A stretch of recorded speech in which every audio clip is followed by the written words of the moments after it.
The Prix Galien is a welcome initiative to stimulate creative research and promote excellence. Barack Obama. The Galien Awards ceremony is considered the equivalent of the Oscars night for the innovators in the labs and awards every year the best pharmaceutical product, the best biotechnology product, the best medical technology, and the best digital health product.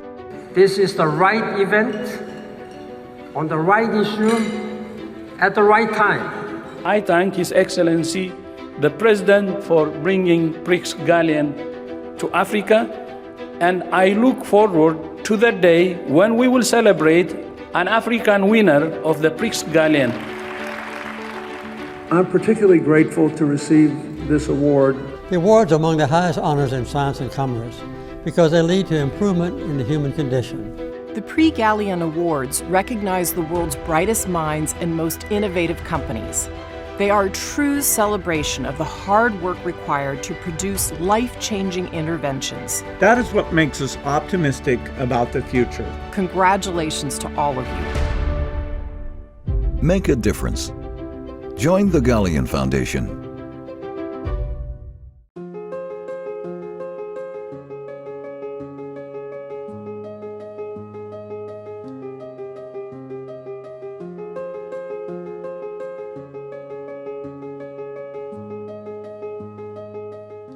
Hello, my name is Jessica Federer, and I would like to welcome you to this Galien Foundation session.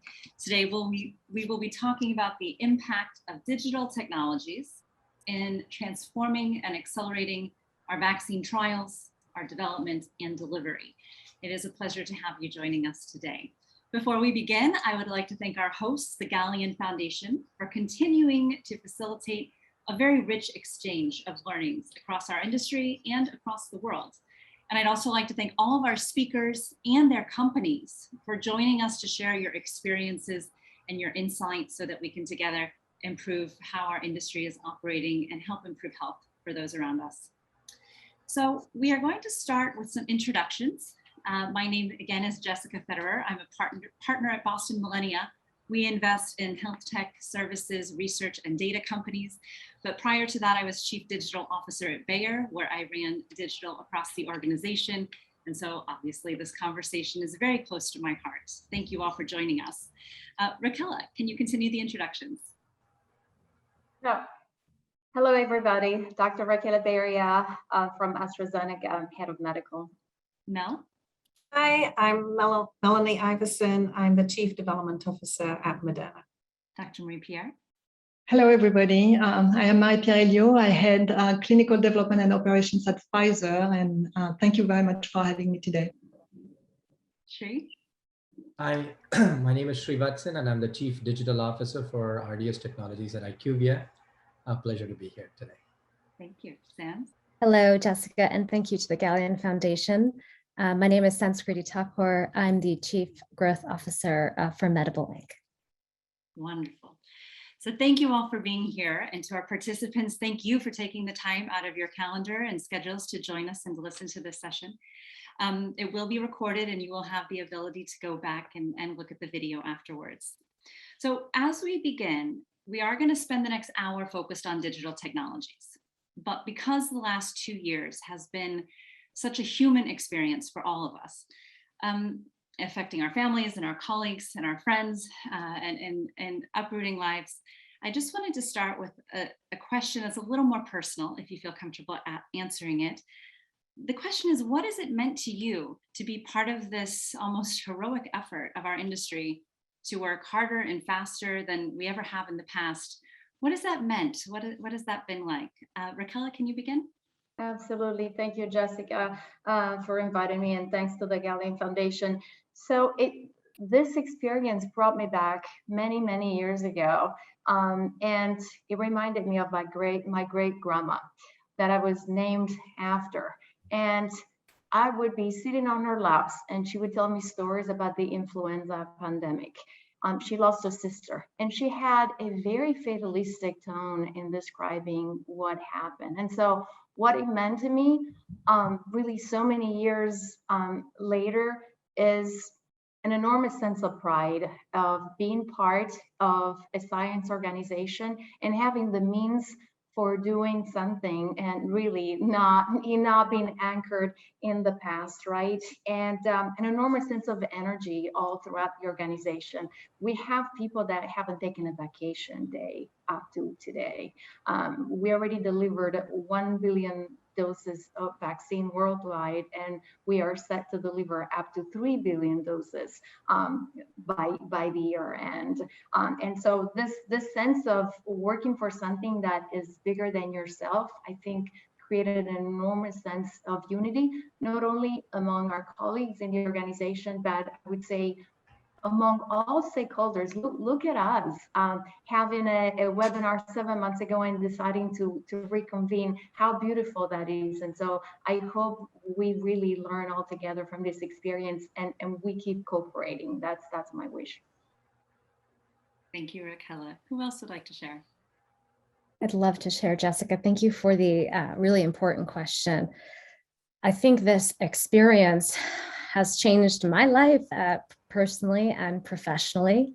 I spent 20 years in industry and pharmaceuticals and in consulting, and this pandemic moved me to join a company that was putting the pieces together to bring digital technologies that would test the COVID-19 vaccine to patients.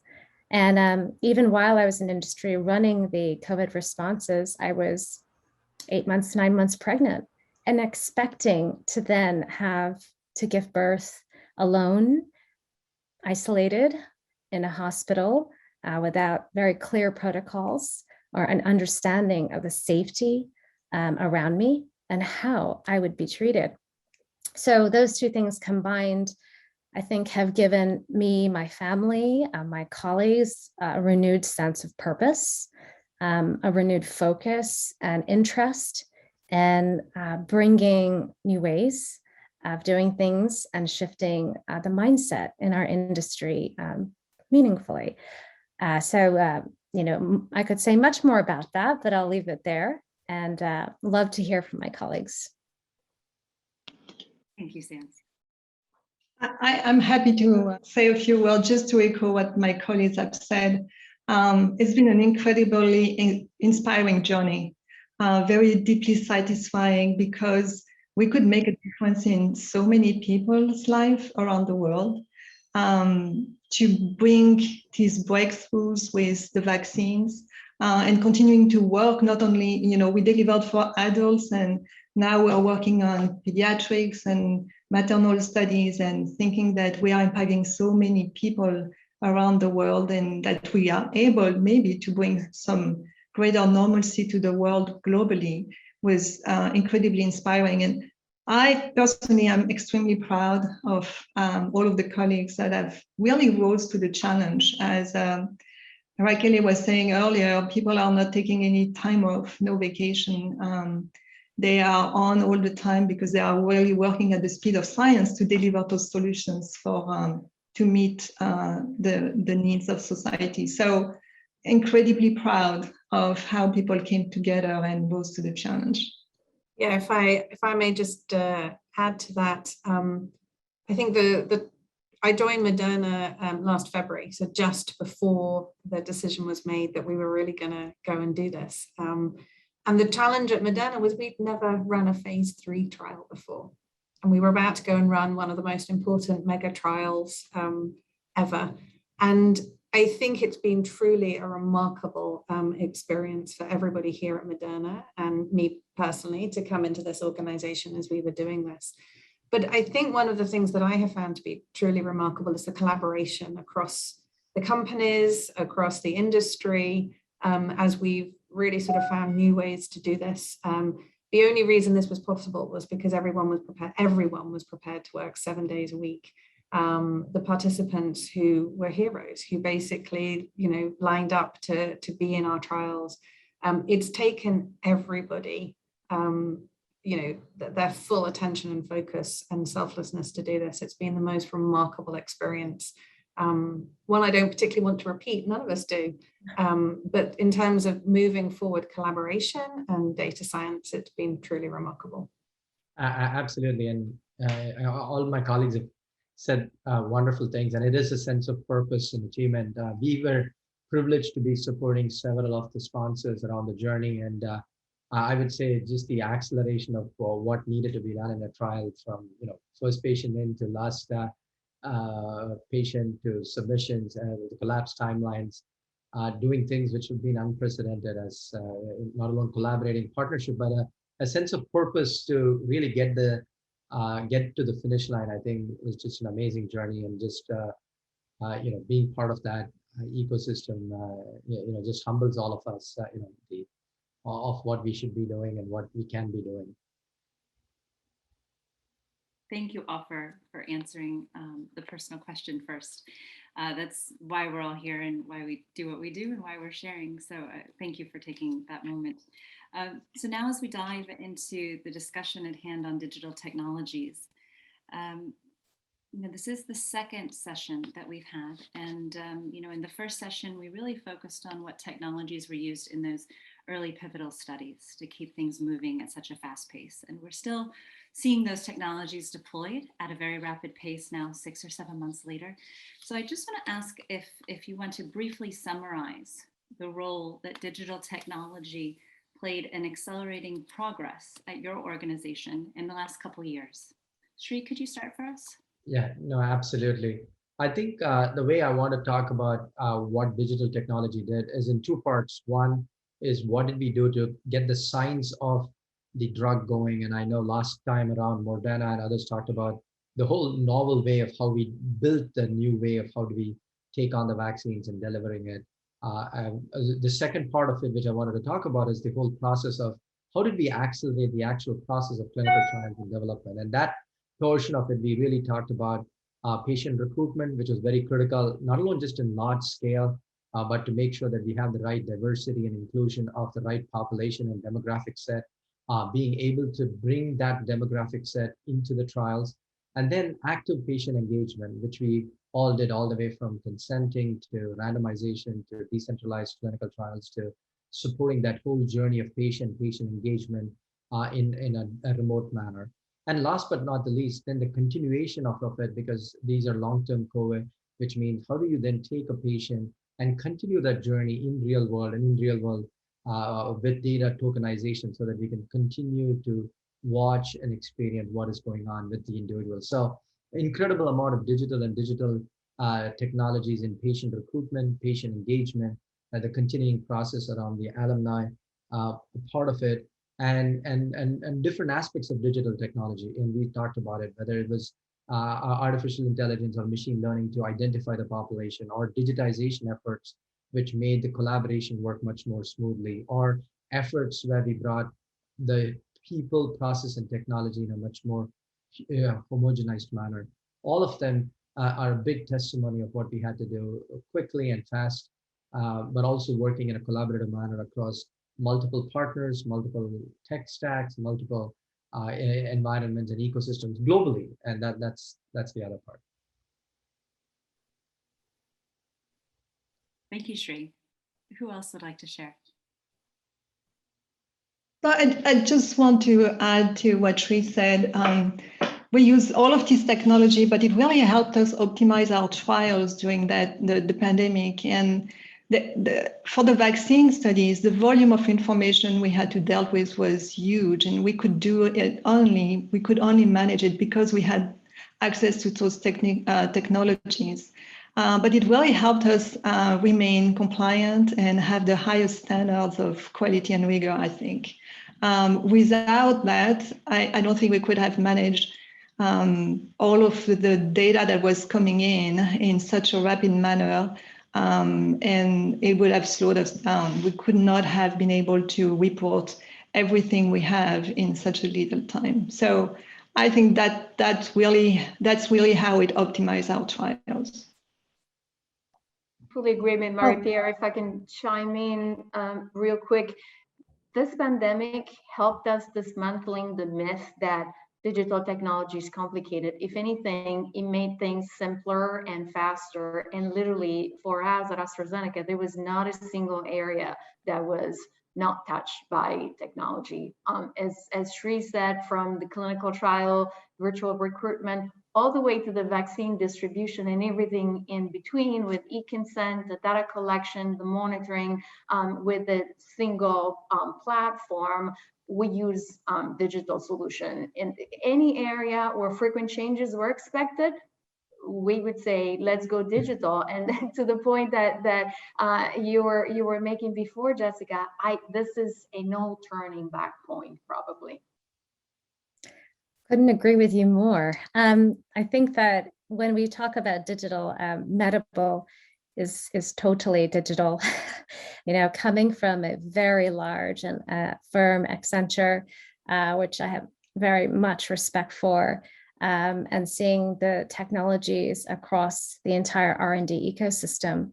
Now at Medable, our entire focus is digital, hybrid, and decentralized technologies.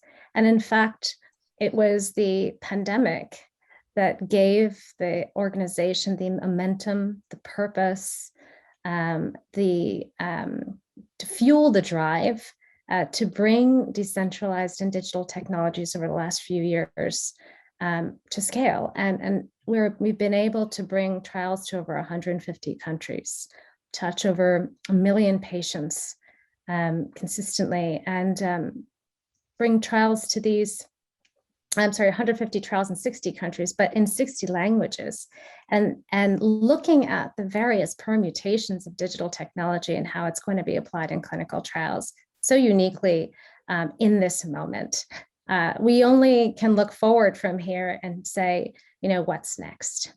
So when you talk about acceleration, I look at an entire category that is being created for us together, by us together, because certainly the way Medable has evolved has never been in isolation. If I could just build on that point, I think also the participants in our trial showed us that they really wanted to embrace digital technology and have made it very clear to us they don't want to go back. So, you know, there have been lots of barriers that the industry have imposed around why not to use digital collection tools in older adults or people who, you know, in different backgrounds and in different communities. There's been lots of reasons why not to really embrace technology. We showed an incredibly high level of compliance and adoption, which was wonderful. We also implemented taking the trial where the participants were as part of a more decentralized model. And I think we've clearly heard that that's something that participants are really embracing.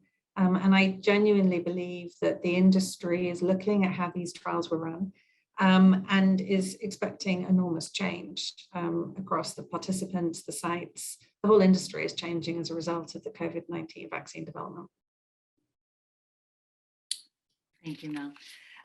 So then moving on the momentum that all of your organizations have seen using technology, one of the factors that's very important in our industry is our regulatory bodies, the FDA, the EMA, the relevant regulatory bodies in our countries. Can you share a little bit about how digital technologies have played a role in your regulatory engagement and regulatory submissions process? Marie-Pierre, would you like to start? Yes, thank you, Jessica. So I think FDA has been incredibly responsive to advancing these programs by rapidly evaluating our protocols and reviewing our applications. And they started by playing a crucial leadership role in defining the requirements for the COVID vaccine. And that really enabled parallel paths in our clinical development process. And it really forged enhanced collaboration with other regulators and also within the industry. And I think that their leadership paired with the work of our teams, that's what really enabled us to deliver a safe and effective vaccine with unprecedented speed. But what they did was they implemented several key actions that made a difference. So, for example, they had overnight reviews of our protocols, never happens. They delivered scientific advice almost in real time. They instituted virtual meetings between sponsors and regulators, and really that made a difference. They also had approval timelines that were accelerated, and that was in large part related to rolling submissions and review process. And that helps the medical reviewers to become familiar with our R&D strategy, but also with our data much earlier than normal. And it allowed for parallel processing of normally sequential steps. So I think these actions really enable rapid decision-making to support the speed of development. But I would say that the breadth and the depth of the collaboration that is needed between regulators and industry in the pandemic has highlighted the need that we have for enhanced, secure platforms for data sharing, for information exchange, including I think, cloud-based strategies.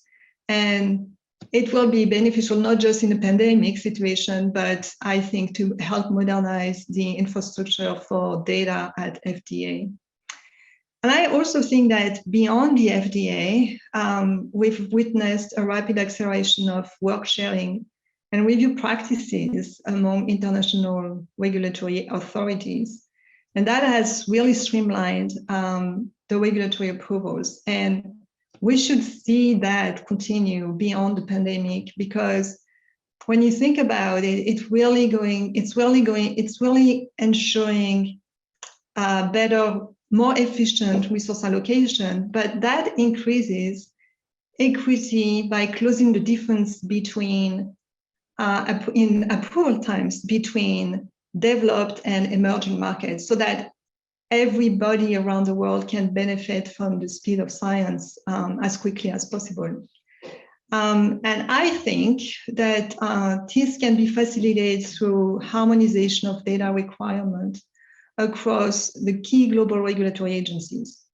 And we really need to see a cloud-based regulatory submissions architecture that is being built across regulatory agencies to enable a more rapid collaboration and data sharing, because in the end, this will facilitate the development, the review of all of the filings and the approval timelines.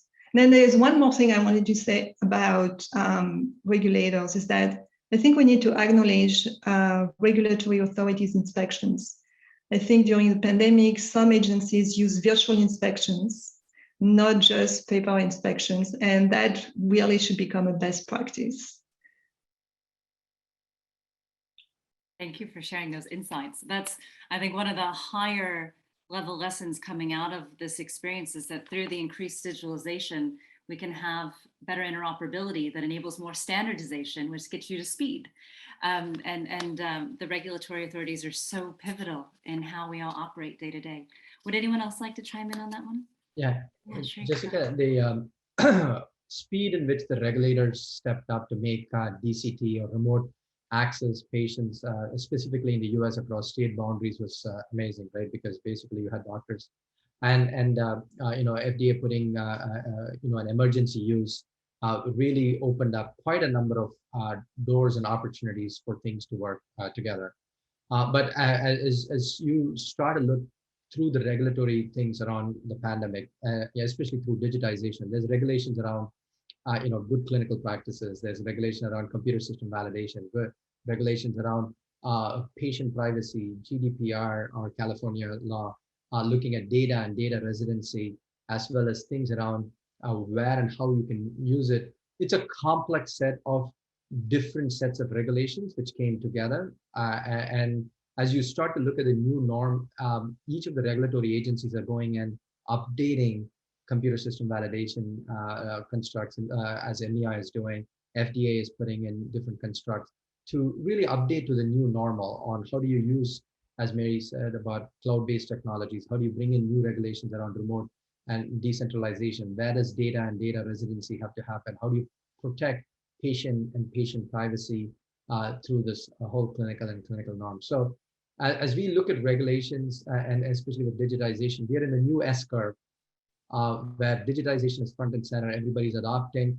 Regulations are, I would say, not catching up, but are getting updated so that we can be more and more relevant in the new normal. And so as we're looking at a new S-curve evolving, there's a lot of change which is going on. How do you then interpret what's going on in the trial, what does happen in a regulatory audit, how do you then defend yourself against all of these different regulations, and how do you then bring things together. What has driven all of that is, of course, you need systems and technology to support and provide evidence on how you are having the right controls for doing good and good clinical trials. But as I said, regulations are evolving, and so we're in a very new part of the new normal, because we went through the emergency use, we got the drugs to market, now it's the new norm. What is the new norm? How do we then bring in the right regulations and stuff to make it happen? So I'd say that we're in a good place, and but there's also a lot of change going on, and therefore, as an industry at large, we have to support that change and change journey across the board.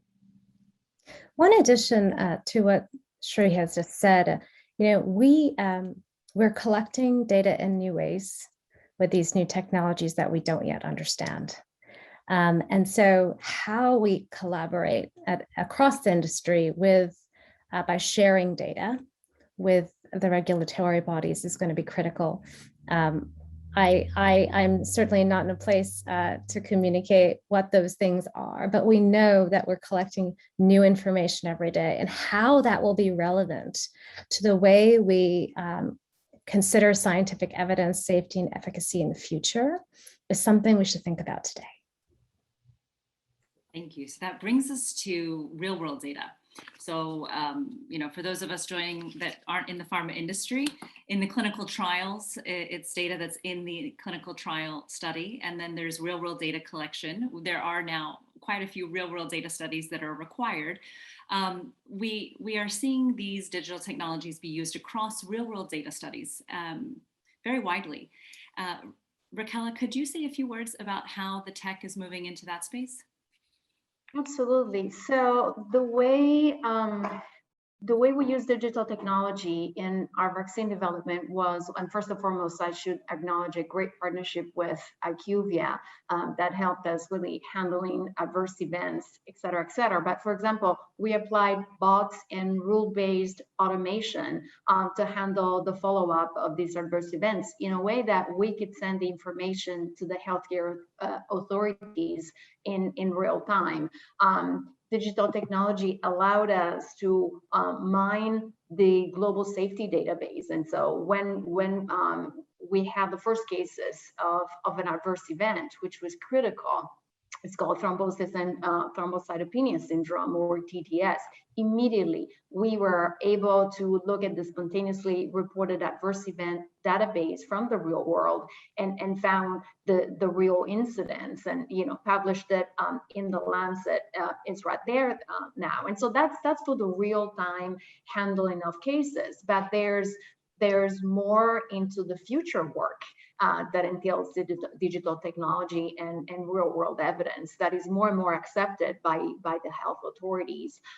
One endeavor that we embarked on is the design and development of a digital platform for a post-approval real-world surveillance study in Europe. And so this is a clinical program which is currently awaiting EMA review to move ahead.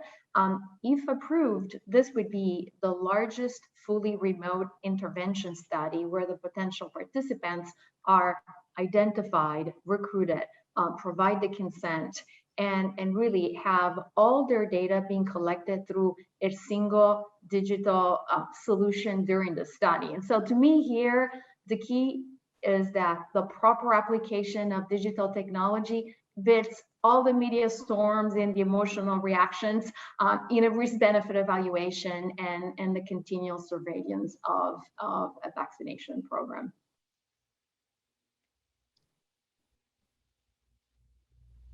So moving on, a real-world data discussion will continue into the next question. We have seen the COVID-19 vaccine development programs continue to evolve. They're expanding to include younger populations, special populations like pregnant women, new studies for emerging variants, including booster and Delta variants. I'd like to ask if you could talk about how technology is enabling these additional studies. Who'd like to begin? So just, when we say new technology, definitely as we break out into newer population sets, it is about patient identification and getting the right diversity and inclusion off of that population into the trial. That's the biggest challenge. And so as we've gone and to support several different trials, we're using massive amounts of data as well as algorithms to pinpoint where is that patient population, how do you target them, what is the best form of getting and communicating and engaging this patient population with trial matching so that they can come into the trial. There's a huge amount of digital technologies to do patient recruitment in a more effective and targeted manner. And as you go into these subset of populations, it becomes even more important on where do you go, how do you go, it's not even, I know I have to reach out to somebody, but what is the best mechanism to reach out to them? What is the engaging platform to create the hook? But once you create the hook and land in the trial, it's no longer newer digital technology. It's what Sans and me talk about, which is how do you then engage them? That now everybody wants to be having a patient engagement and a digital experience. And then you're really looking at how do you then bring that to fore. And even there's nuances based on demographic and patient population. What is the right engagement model? And that's why it's very important that tech by itself, we realized even through the pandemic, is just not good enough. You got to have the right concierge service to support the tech.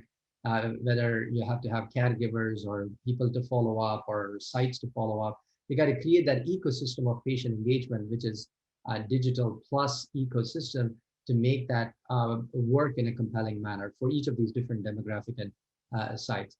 Last but not the least, again, the big burden of all of these massive amount of trials goes on to the sites, and the sites experience is so critical. And we realized that in the pandemic, that if you don't focus effectively on site burden, what happens is that the workload increases, and sites want to be in the business of giving vaccines. They're not in the business of managing technology.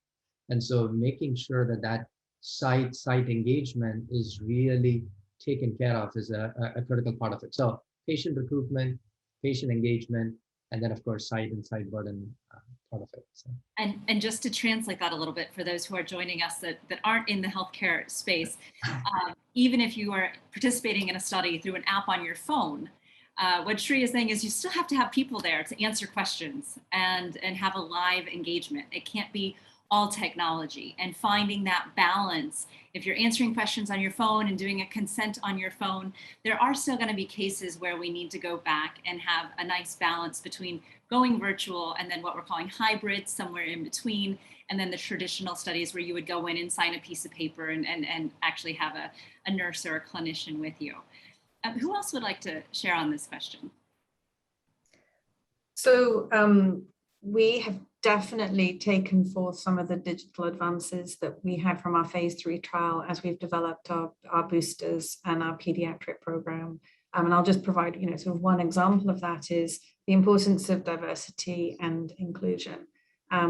We felt this was equally important in the adolescent and pediatric trials as it was in the adult population.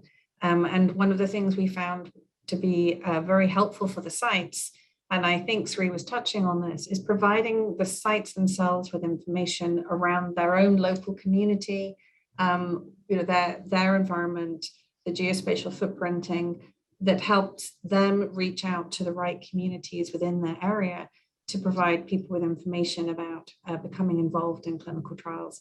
And we've seen this to be incredibly positive in our adolescent and pediatric trials, where there was an enormous willingness amongst parents and children to get involved in this kind of clinical research. And we definitely found by providing sites with those localized dashboards and that information that we've had very positive results. And I think seeing that communication with the sites through data is incredibly helpful to them. And it helps them focus their attention in the right direction because they are very tired. They have been working very hard for a very long time across multiple companies. And so it's really important that we all do everything we can to help them. I couldn't support that anymore. I think there's a misunderstanding when folks listen to digital technologies and decentral and hybrid, as if that makes the site less important. In fact, we believe it should amplify the sites. It should enable sites to pivot their attention closer to the needs of the patient and to the interaction and to the important competencies that sites have that cannot be replaced. What we have learned in this time, at the height of the pandemic, we deployed about 26,000 instances of technology. And that goes from, technologies in screening, consent, enrollment, devices, site devices, telehealth. And when we look at how patients are using that technology, we see demographics and diversity that we would never see in a traditionally run clinical trial. And it makes us believe we have an opportunity for more inclusive medicine. We have an opportunity to make more effective medicine because we will be able to test it on everybody. And that goes for not just the United States, but around the world, where I am incredibly passionate about this. We have an obligation to bring science that is meaningful to everybody, to as great of a population as we possibly can. We have just some small information now on how to get started to do that. And it's our imperative to do that together.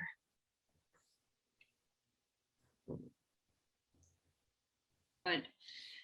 So one of the pieces of the last couple of years has been virtual collaboration and partnerships. And all of us have experienced this personally, but very much within our companies and between our companies. And so I want to turn to the topic of partnerships and ask if there were digital strategies that were developed or implemented for these partnerships, because partnerships are going to be such an important part moving forward to maintain the speed and the progress that we've seen. Rachele, could you start for us? Sure, absolutely, Jessica. Well, I for starters, just to build partnerships during this pandemic in a period of lockdown with Oxford University, the NHS in the UK, the NIH in the US, and multiple governments all throughout the world, we had to use digital technology, right? From video conferences to data exchange, everything was handled digitally. And simply put, we wouldn't be here if it wasn't for a strong and secure technology that we could rely on, thanks to the great work of our Chief Digital Officer and her team, because we had to rethink how to optimize bench clinical research, manufacturing, distribution across the board, across institution, to reach a scale that had never been seen in the history of humankind. I mean, I think Marie-Pierre, I think, was hinted at that before. Vaccine development usually takes a decade or longer. And if you think that in the space of 12 months, we had not one, not two, but multiple vaccines, this is a true testament to really striking the right balance between pushing the boundaries of science and technology while preserving the safety and the quality. If I may add one additional aspect, you started with a question on, our human experience. I really also believe that COVID-19 allowed for the influx of fresh and experimental thinking into the mix.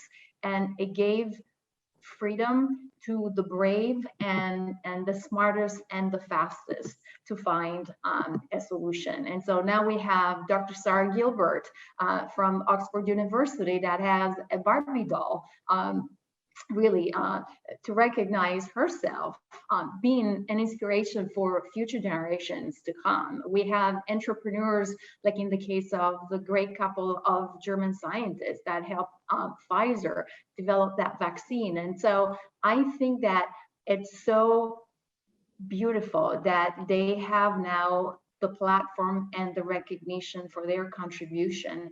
And I'm not sure if it wasn't for this pandemic that this would have happened. And so my hope is that this will continue even after the urge of the pandemic is gone, that anybody from any gender, any race, from a big institution or not, will be given that opportunity, and that can only use the platform that is the digital technology. Yeah. And Jessica, one of the things which a collaboration brings about is the notion of things like master protocols, right? How do I make it such that I can have a one placebo arm and multiple different arms so that I don't have to revalidate that? How do we create these types of controls? So when we start to collaborate, we also realize that we don't each need to be inefficient in what we have to do, but we can be collaborating on in a very efficient way of how we can work together, where we can protect our IP but still share in some of that. And so having control arms and things like that are all going to be part of the normal as we start to solve big problems, right? As Rachele said, I mean, 5, 6, 10 vaccines coming out in 12 months' time is unprecedented. And that can only happen when, if you're going to go and collaborate more and more around other rare diseases and other targeted therapies which are needed. And you do need to have that infrastructure on how are you going to do it? What is the framework for doing it so that you can then accelerate, drugs to market? I think, we never thought it was possible to bring drugs to market so quickly. We never thought, especially for vaccines. And I never thought, especially for a clinical trial, we could deploy a study in any way from 4 days to 1 week. But that is not possible without a massive set of collaboration. And, we use the word partnership so broadly, but in fact, it is our industry leaders who make the commitment to take the right approach from a safety, risk, and benefit perspective to applying those digital technologies, the entire environment around the device and data, and the construct by which we choose to trust one another to innovate together. Those things have to come together. I have not seen us be able to accomplish what we have accomplished either in vaccines or in digital technology, digital and science technology, I'd like to say, without those three things together. So I just see us continuing on this path. We have embarked on, I think, I'll use Sri's S-curve, a new curve. The curve of technology has been very steep. The curve of science has been very deep. And seeing those things come together is going to bring us new ways of working together. I don't know we've figured it out yet, but we couldn't underscore the importance of that anymore.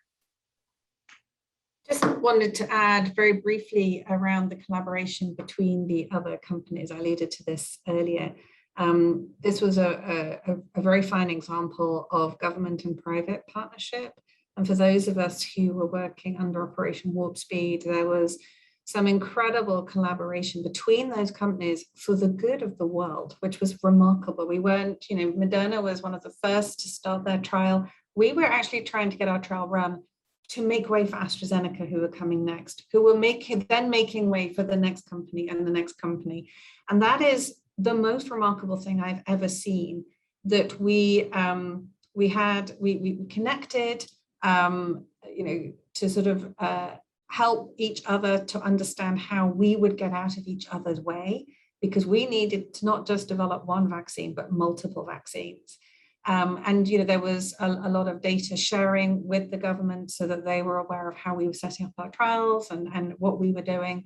And it was just the most incredibly well coordinated, collaborative and supportive effort. And I've never seen industry collaborate like that. It was truly remarkable. And just think, if industry chose to collaborate on some of the other health, crises in the world today, what we could do together. Just think, huh? That's our challenge now, is to keep it up. We've now proven it's possible. So moving beyond the vaccine program, I know some of your companies are advancing other treatments for COVID-19. So I just want to briefly ask, what role are technologies and digital playing in these additional development programs? Marie-Pierre, could you begin? Yes, so we are currently developing antiviral. We think this type of intervention is going to play a very important role for treating or preventing COVID-19, and it's really going to complement everything else that is available yet. And so right now we are rapidly advancing an orally administered COVID-19 protease inhibitor And we, in July and in August, we started two pivotal trials, phase 3 trials in participants that have a confirmed diagnosis of the infections with the coronavirus. And in order to deliver on those trials at the same speed, if possible, than we did for the vaccine program, we are using technology to really accelerate. And I think that there are all of the tools that we talked about. We are putting them in these trials, and all of the technologies are there.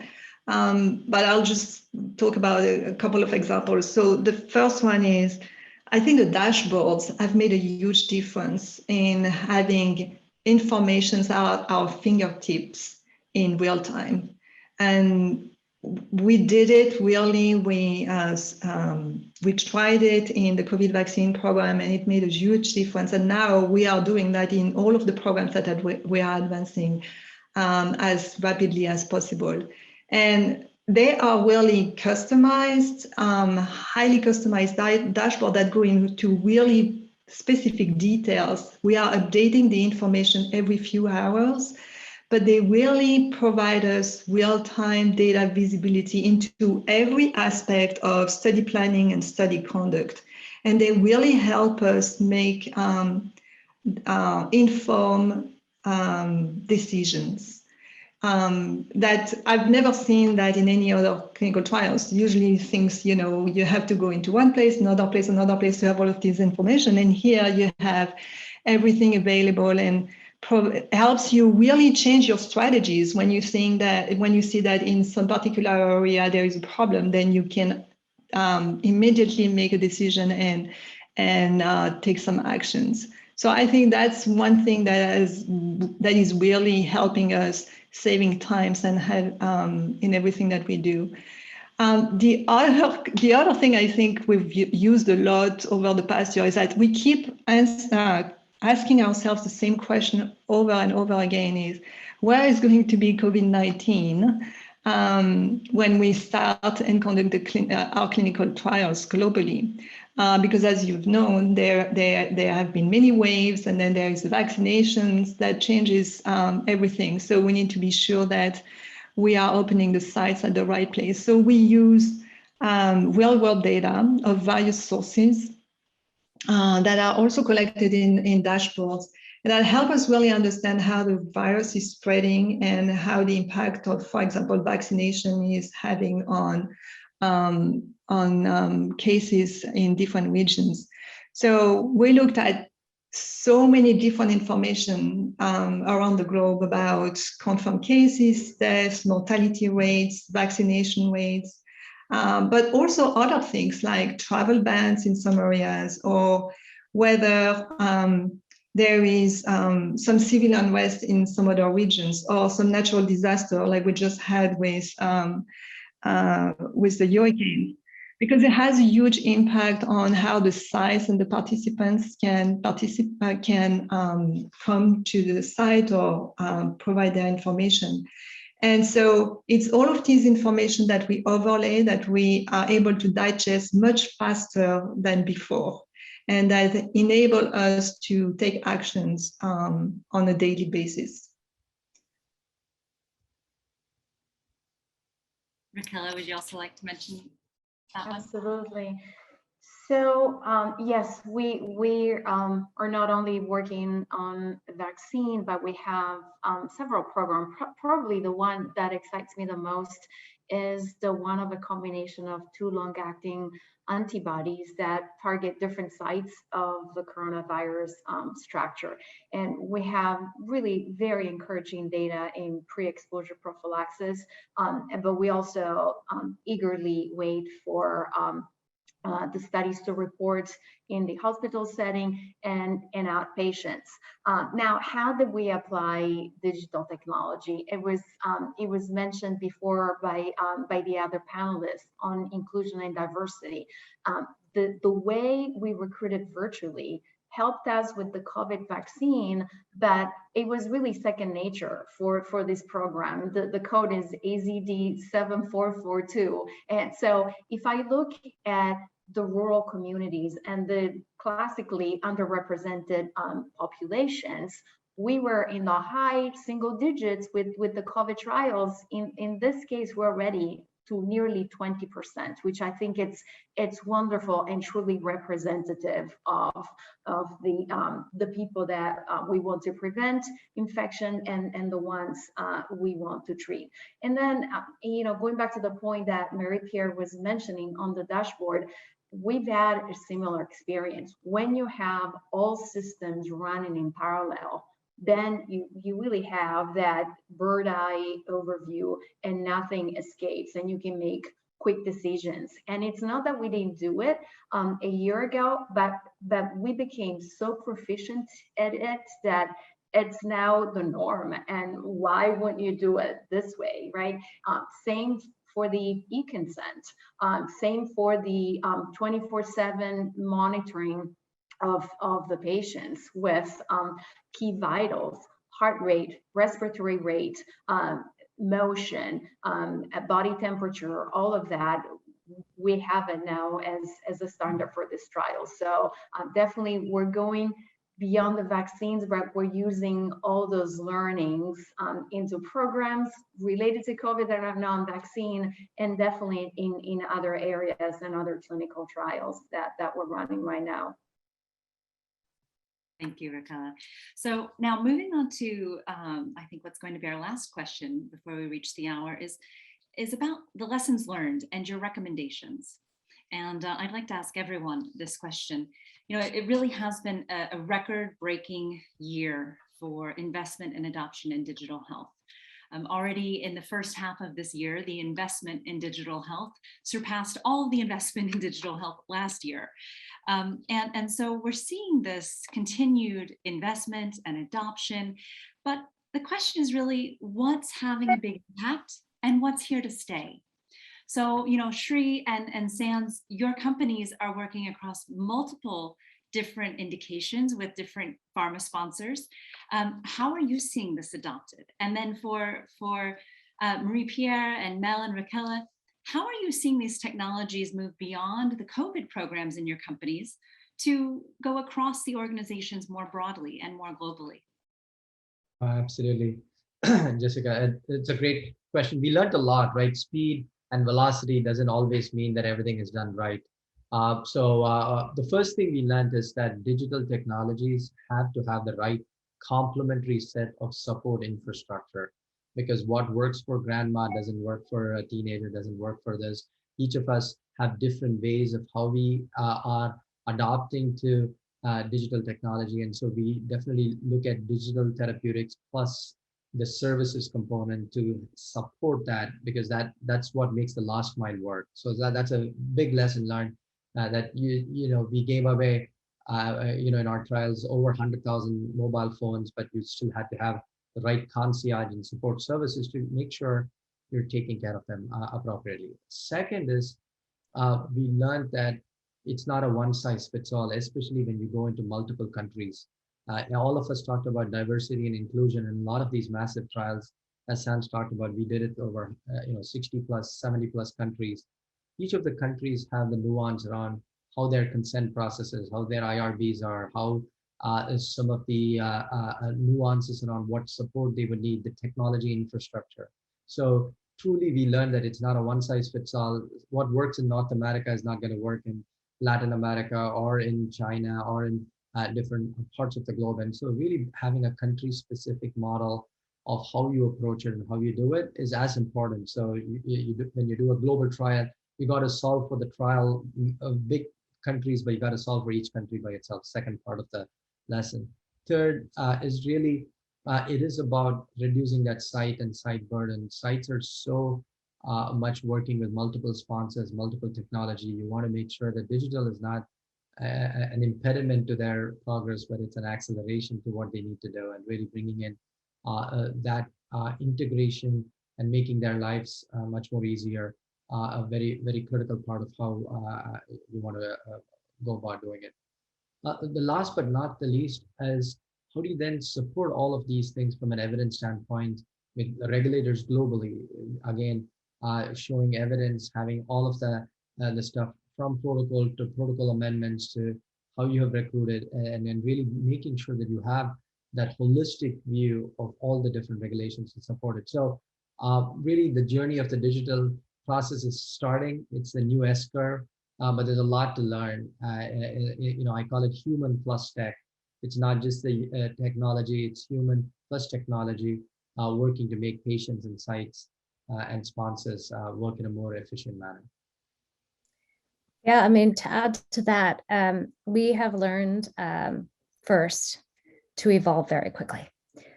We are bringing digital, hybrid, decentralized, whatever your favorite word is, trials to all therapeutic categories. But that means we need to look at the protocols across all diseases, understand what overlaps, what endpoints matter the most, what the patient preferences are, and truly focus to cluster our competencies from a digital perspective in the right way so we can scale.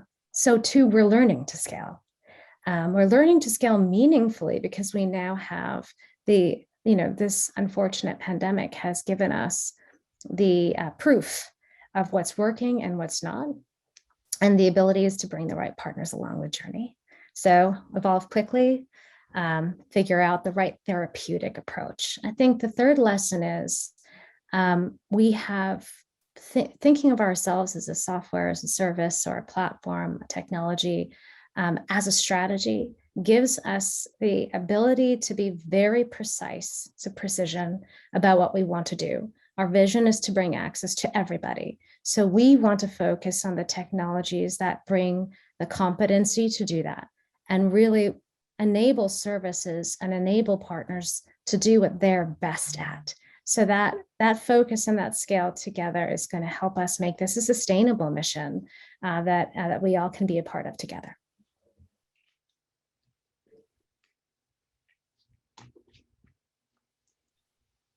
Hella?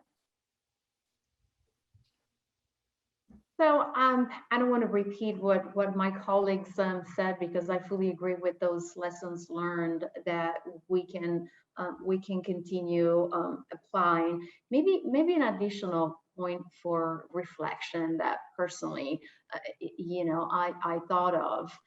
We have and will continue to do our best to bring vaccines and therapies to patients, really striking that balance between speed and safety. Yet I look at the TV and I see a devastating, rampant wave of misinformation, which is ironically propelled by social media digital platform. And I must say, I had underestimated the capillary diffusion of that. And so if I may, I would like to propose a call to action to my esteemed colleagues on this panel and the ones that are listening. Let's work out strategies to combat this, because these are widespread conspiracy theories that ultimately undermine the confidence in science. And that's one reflection that I wanted to add, because we're praising digital technology, yet because of these platforms that spread the misinformation, I think there's a lot of work that needs to be done. Absolutely. Thank you for saying that. Absolutely. Marie-Pierre? Yeah, echo everything that has been said before, and just to say that the urgency of the pandemic really forced us to think differently about how we approach drug development. And that the lessons that we learned from the experience we had over the past 18 months will really change how we do drug development for decades to come. And there is a lot more to experience and to try and to learn. And actually within Pfizer, we call this internally the light speed approach, as we were able to move faster than ever before, while not compromising anything on safety or quality or compliance and integrity. And we now have this light speed mentality to take a lot of our programs forward to deliver breakthroughs. So, besides the vaccines, besides the pandemic, we look at cancer, all our life-threatening diseases. where we really want to make a difference as quickly as possible. And so these require really building a digitally resilient clinical trial system, like the ecosystem that Sri was talking about earlier. We need to build on that so that it's really resilient and we don't have to the burden of either the participants or the sites. Thank you. Mel? So again, I don't want to repeat what everyone else has very eloquently said, but this is a real opportunity for us to embrace what has been adopted. We all need to evolve. And I think it's not just the evolution of the digital providers and the companies, but it's the sites, the participants, and the regulators. And if that entire ecosystem continued to sort of develop in tandem together, I think it's going to be remarkable what we can achieve together. And I think there needs to be a real open-mindedness and willingness to not go back to where we were. Within Moderna, we call it our Leapfrog project, where we are literally just building out our organization based on digital platform technology. And I think it's going to be really exciting to see what we can all achieve together. Thank you. Well, then I have the privilege of thanking all of you. Your organizations and the lessons you've shared from the last 2 years have permanently changed our life science landscape and the ecosystem that we will continue to develop new medicines in. So the last couple of years, all the work of yourself and your colleagues in advancing technology is something that we will see the benefit of for years to come. So thank you to all of you for sharing your learnings and for your dedication. Thank you to the Galien Foundation for hosting this event and bringing us together and making it freely available to people around the world to participate. And thank you all participants for joining us today.